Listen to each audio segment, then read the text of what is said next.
J1 जो होता है पॉजिटिव वायर होता है और J2 जो होता है निगेटिव वायर होता है। ठीक है, इसमें 110 वोल्ट डीसी आता है। K1 जो है ट्रिपिंग के लिए वायर प्रयोग होता है, रिमोटली ट्रिपिंग के लिए। यह स्काडा में K31 जो होता है ये भी क्लोजिंग के लिए है, ये इसका भी कनेक्शन स्काडा से आता है। उसके बाद स्काडा में स्टेटस बताने के लिए, यानी ये ओपन है, उसके लिए हम L1, L2, L3 और L4 का यूज करते हैं, जिसमें J1 से L1 को शॉर्ट किया जाता है और L1 से L2 को L3 को शॉर्ट किया जाता है।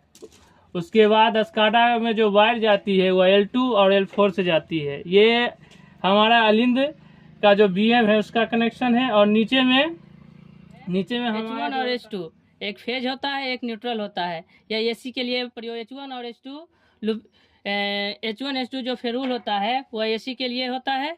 इससे हम एसी सप्लाई BM में देते हैं। जो भी यहाँ लाइट के लिए होता है या BM यहाँ एक 5 पावर प्लग जो लगा होता है उसके लिए सप्लाई या एसी सप्लाई आती है।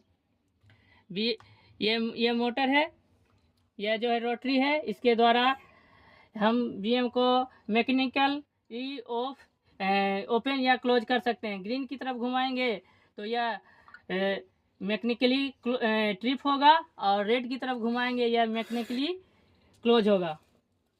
और इधर ये इंडिकेशन के लिए प्रयोग होता है।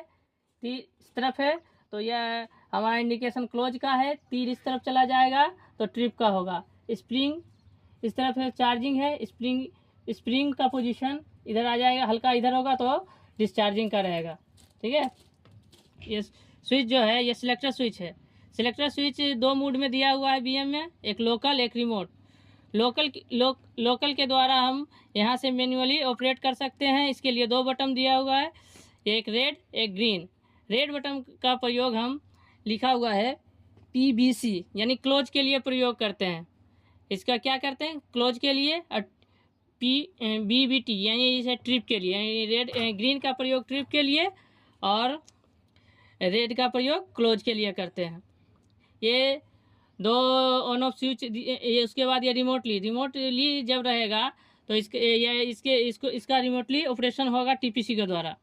ठीक है, S1 और S2 2 स्विच दिए हुए हैं, एक हमारा लैंप के लिए है और एक हीटर के लिए प्रयोग होता है। ठीक है, 1 2 3 4 5 6 फ्यूज दिया हुआ है। यह BM का सेफ्टी के पर्पज से इसमें दिया हुआ फ्यूज है। इसको निरंतर चेक करते रहना चाहिए कि अगर एक भी फ्यूज इसमें से अगर DC फेल होता है तो सबसे पहले इस फ्यूज को चेक करना है कि DC फेल है या। इस फ्यूज को निकाल देंगे तो इससे हमको पता चलेगा DC फेल है या DC आ रही है। फ्यूज को चेक कर लेंगे तो फ्यूज अगर जला रहेगा तो फ्यूज दूसरा लगा देंगे तो BM फिर से काम करने लगेगा। ठीक है, ऐसे से अगर DC फेल हो तो ये सॉफ्ट दिया गया है, इसमें हम इस हैंडल को लगाकर क्लॉकवाइज घुमाते हैं तो इसका स्प्रिंग जो है मैन्युअली चार्ज हो जाता है। अगर DC इसमें रहेगा तो इस मोटर के द्वारा स्प्रिंग चार्ज होगा।